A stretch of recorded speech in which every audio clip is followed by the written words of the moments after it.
Today, we're going to crack open a 700-year-old book that claims to be a series of direct, unfiltered conversations between God and a human soul. And I got to tell you, the text is intense, it's demanding, and it presents a worldview that is both totally fascinating and pretty challenging. So, let's dive right in. I mean, really think about that. What would God actually say to you? It's a huge question, and it's the entire premise of the text we're exploring today. This isn't some abstract theology. The author is basically handing us a transcript of a deeply personal, high-stakes dialogue with the divine itself. All right, to get our heads around this, we're going to break it down into 5 key parts. First, we'll look at the nature of this divine conversation. Then, we'll get into the text's really harsh definition of sin, followed by the specific instructions given to the soul. After that, we tackle the surprising role of suffering, and we'll finish up with the powerful allegories the text uses to bring it all to life. So the whole text is framed as this intimate back and forth between God and a soul he calls the bride. Now, that was a pretty common metaphor in medieval mysticism. It represents the ideal perfect relationship between a soul and God. And we're not talking about a distant, abstract God here. Now, this is a direct, demanding, and deeply personal connection being forged. Right out of the gate, one of the very first commands really sets the tone for everything that follows. The soul is told it must learn a new language, and that new language is silence. This immediately tells you that this spiritual journey isn't about minor tweaks. It requires a total transformation, starting with something as basic as how you communicate. And that brings us right to the central conflict of the text. Its incredibly stark and uncompromising view on sin.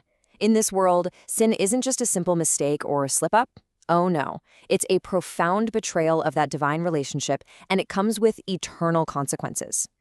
This comparison just powerfully illustrates how intense this text is. As you can see laid out here, the Queen of Heaven argues that modern-day evil Christians are actually worse than the people who literally crucified Christ. And why?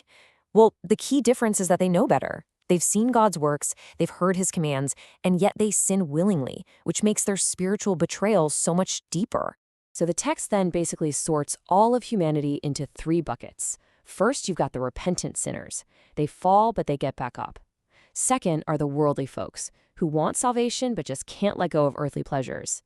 And finally, you have the truly pious, who represent the ideal. They're more afraid of sinning than of any punishment you could imagine. The big takeaway here is that your spiritual state is defined entirely by your relationship with sin. So if sin is the big problem, what's the solution? Well, the text provides a very, very clear roadmap for the bride. It's a whole series of direct commands and virtues that she has to embrace to purify her soul and fix that relationship with God. God lays out these 4 huge symbolic tasks. Know the place means understanding she's moved from a chaotic life to spiritual stability. Learn the language, that's the silence we just talked about. Proper clothes is a metaphor for total humility, inside and out. And new food represents giving up worldly desires. Each one of these steps is a fundamental break from her old life. Building on that foundation, God the Father then lays down 3 core virtues. And these aren't suggestions, they are the essential pillars of this new life. First, patience to get through any trial. Second, absolute, unquestioning obedience to God's will.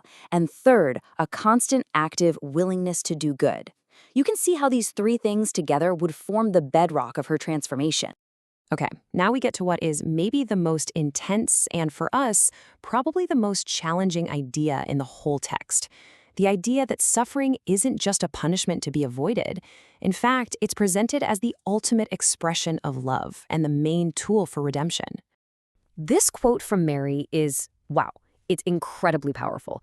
She's describing feeling Christ's suffering as if it were happening to her own body, a shared agony so deep that his wounds were literally felt in her own heart. This is so important because it reframes suffering not as an isolating experience, but as the deepest possible form of empathy and love. And the scale of this idea is just staggering. The text claims that Christ's love is so infinite that he would willingly go through the crucifixion all over again for every single limb of every single soul on earth. In this worldview, an absolute willingness to suffer for someone else is the ultimate measure of devotion. It's a lot to take in. So how do you make these huge, abstract, spiritual concepts feel real? Well, the text relies on these really vivid allegories. These metaphors are designed to stick in your head and draw a very clear line between the path of good and the path of evil. And one of the most memorable ones compares worldly people to bumblebees. God says he hears a sound rising from the world like a swarm of them, flying wherever they please, all buzzing the same defiant song. I do not care what comes after this, may I have my own will.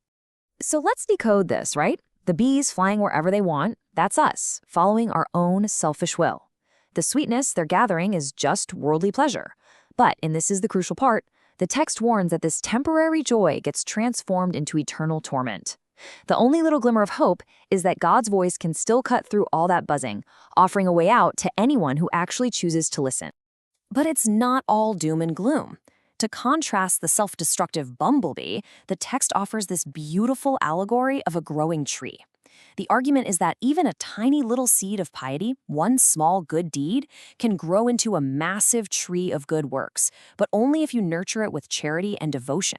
So, after walking through this really intense divine dialogue, what's the core message here? What's the one big thing we're supposed to take away from all these powerful visions and commands? You know, it all really boils down to this. This text presents a universe where your relationship with God is deeply personal, but also incredibly demanding. In this world, sin is a cosmic betrayal. Love is measured by a willingness to suffer, and every single action you take, no matter how small, echoes for eternity.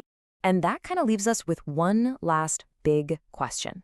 In our modern world, where we so often value things like self-fulfillment, personal freedom, and avoiding pain at all costs, how does a 700-year-old vision of absolute obedience and love through suffering even land? What, if anything, does it have to say to us today?